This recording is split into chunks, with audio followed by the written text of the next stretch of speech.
Fairly simple calculation for Australia. Whether or not that translates into a simple task, that remains to be seen, which is why we are here on Cricbuzz Comm Box. I'm Gautam Bhimani with Michael Vaughan to try and make some sense of the last 15 overs of this ODI series.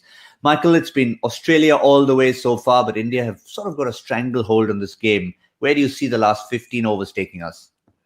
Well, I see it being very important for India for the remainder of the tour. I think they have to win. They've got themselves in a good position. I think they've been excellent with the ball in hand. The pitch has been a better one as well because it's just offered more of a balance. We were talking about it at the halfway stage about pitches and how the white ball doesn't do a great deal. Well, this pitch has offered a little bit of something for the bowlers. It could have been a lot better for India. The catching wasn't good to start with. Aaron Finch got a couple of lights, had a couple of run-out chances.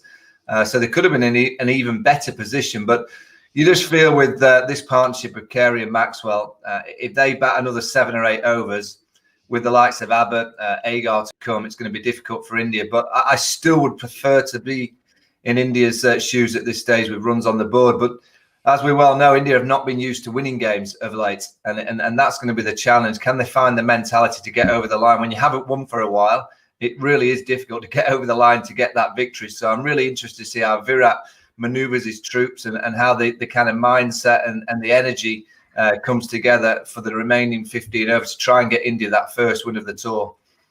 And it just seemed almost poignant if you're an Australian fan and you think back to that victory against England under difficult circumstances. It was this pair of Glenn Maxwell and Alex Carey. And it did a lot of good individually for them both. For Maxwell, it kickstarted him in both the limited overs formats. And Alex Carey, it gave him confidence to rub shoulders with the biggest in the game.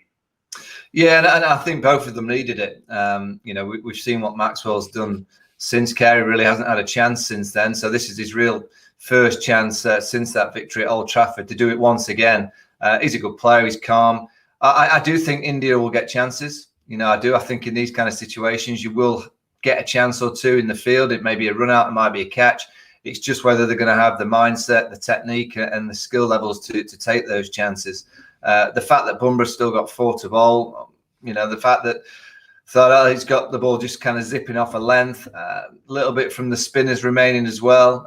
Bumrah's got 3 to bowl. Natarajan has been excellent with his left arm. Again, great variations with his slow balls.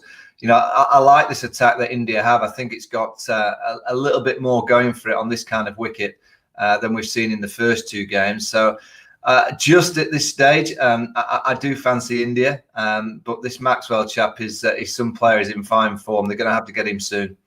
Well, you're right about that because the figures we saw from Ravindra Jadeja have been spoilt a little bit. As you had that sentence in progress, he's hit not 1, but 2 huge sixes. The second of them heading very close to the Parliament building, which is not too far away from the cricket ground in Canberra. Well, the problem with Maxwell is if he gets going for 3 or 4 overs, that 120 off 15 can get knocked down to 80, and 80 off 11 overs these days in this era is pretty much an old school, 50 off the last 10 kind of scenario. They have to find a way of getting Maxwell. I personally would just keep getting Bumrah to him and Bumrah try and be the bowler to get rid of Maxwell. That's all his job. If he gets Glenn Maxwell out in the next 6 overs, I think Australia will struggle to chase down the target. If Maxwell's still there in and around the 45th over, I think Australia are going to win the game. Yeah, at the moment they're having a problem trying to find that ball. They've just about recovered it. But while they're doing all that, quick one on Kuldeep Yadav, because remember, he was the replacement for his spinning partner, in a sense, Kulcha or Chaku, whichever way you call it. No Chahal today, but Kuldeep certainly showed his worth. Yeah, I mean, he's skillful. I think he's been helped with the fact that India have batted first. I think he's been helped with this pitch offering a little bit more than we saw in Sydney. When he bowls that aggressive attacking line, and Shane Warne on commentary has been explaining it brilliantly, the fact that the ball has to be aiming towards the keeper's gloves, right in the middle of KL Rahul's gloves, a perfect line, because that one that spins back into the right handers, you're going to LBW and bowled into the game, and obviously the googly going across is going to bring in the outside edge as well. So sometimes the ball's a bit safe, a bit straight and safe. I know it's difficult in this era because you don't have as many fielders out of that 30-yard circle, but I do think when he bowls that aggressive line, it looks like he's going to get wickets. Yeah, he certainly does. Quick one on the debutant, Natarajan. Lot was built up. It was obviously the IPL that catapulted him, the man with the Yorkers. Didn't necessarily have to bowl that many Yorkers, particularly under the circumstances, but he's shown himself well so far. His real test will be now at the back end. Yeah, the business end is, I guess, what he'll be judged on. So far, his 6 overs have been excellent. Great variations, good angle change, not been scared to go around the wicket, stay over the wicket. So I kind of feel like he's done his homework on the different individual players that he's bowling to.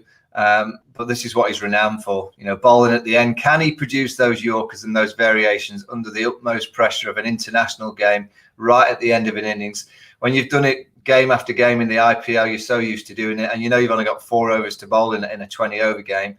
He's bowled 6. He's still got those 4 overs that he bowls in the T20 game to come. And whether it's right or wrong, these last 4 overs that he bowls will be what we really judge him on, because that's really what India has brought him in the side to do, to have that variation at the end of the innings. Because in the first 2 games, the last 10 overs that India bowled to the Aussie batsmen just travelled to all parts, and they needed to do something different. Well, they've gone for the left arm option. So far, so good, but I guess in about 13 or 14 overs time, when we're sat here talking about the game, we'll have a fairer assessment of how he's gone on his debut.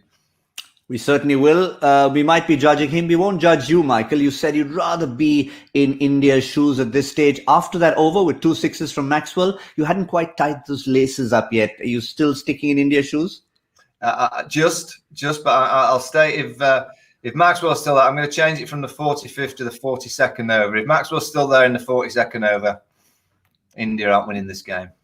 Fair enough. Michael Vaughan's called it, and we will, of course, be discussing all that no matter what happens at the end. It's going to be a huge 14 overs or so, because if India win, it'll change their whole mindset and approach to this series. If they don't, it could be a long summer for them. We'll see you. My 11 Circle presents Cricbuzz Live.